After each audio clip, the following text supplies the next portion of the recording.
Waiting is one of the tests to which God almost invariably subjects the servants he intends to use. I'll give you just a little list.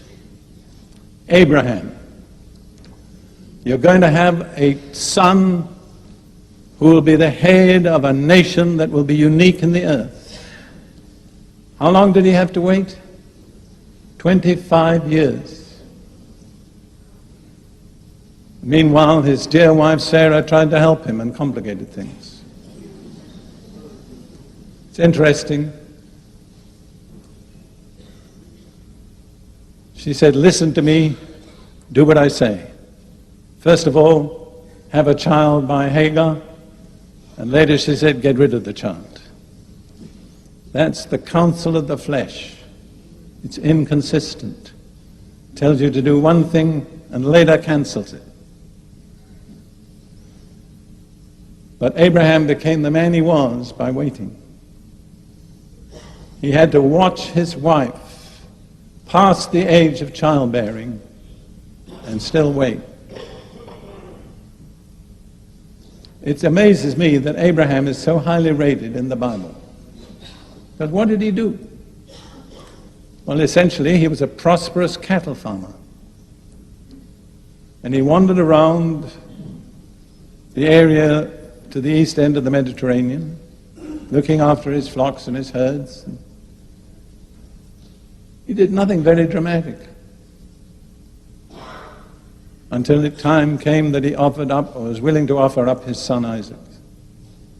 I've often asked myself, what was it in Abraham that caused God to esteem him so highly that he was called the friend of God?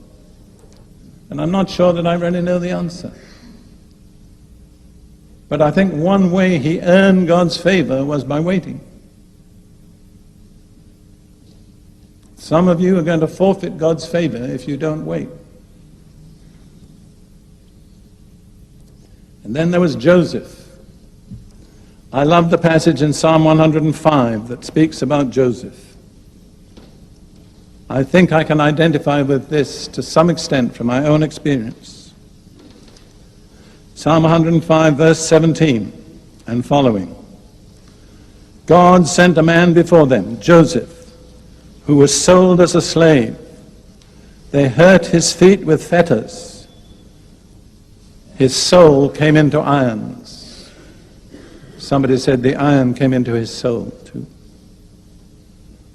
Until the time that his word came to pass, the word of the Lord tested him.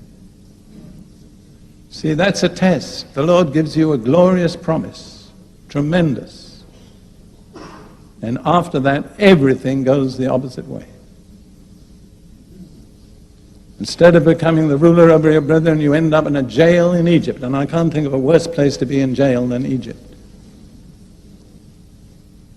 What was God doing? Testing him. What was the test? Waiting. And then, if you want to look at others, Moses.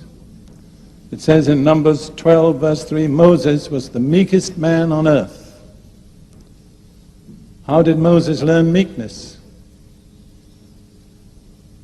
By waiting 40 years.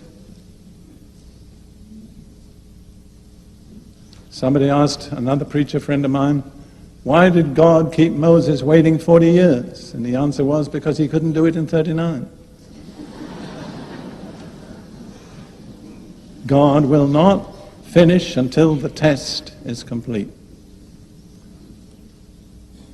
When Moses first thought he could deliver Israel out of Egypt, he was a very arrogant young man. 40 years later, he was the meekest man on earth. And no one except Jesus has ever exercised such authority as Moses exercised. So if you want to have authority, you know what you need to cultivate? Meekness. God cannot trust his authority to the arrogant, the proud, the self-assertive. We had a prophetic word that said that in so many ways. You know the condition for promotion in the kingdom of God? It's very easy. It's abase yourself. Everyone who abases himself will be exalted.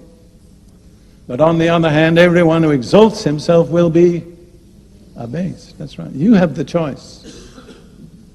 That's an unalterable law that governs the universe.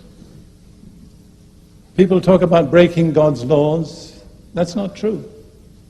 We don't break God's laws break us if we break them. And then let's think just about David for a moment. Another young man who was given tremendous promises of God. And he spent the next, I don't know how many years, I think probably about 15 years, living, as he said himself, like a dead dog or a partridge on the mountains, running away from the man whom he was to succeed as king. Why does God permit that? In fact, why does God ordain that? What is he looking for?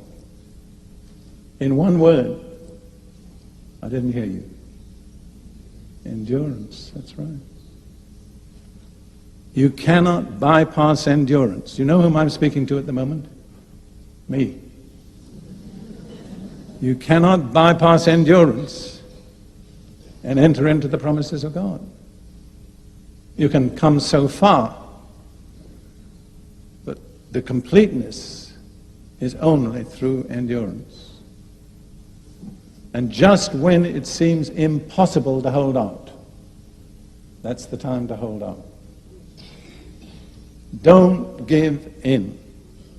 I would like to say that to several of you individually. You're in the test. You're doing all right. Just hang in there. Don't back out. Don't give up. God is faithful. I've been asked sometimes if I had a message to leave for posterity, what would it be? I always say I can give it to you in 3 words. God is faithful.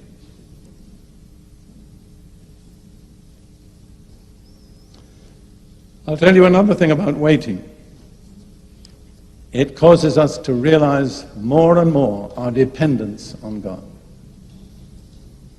I can't do anything. I can't make it happen. I don't know when he's coming. I just depend on him. I don't know whether you ladies ever have problems in your house, but we do in Israel.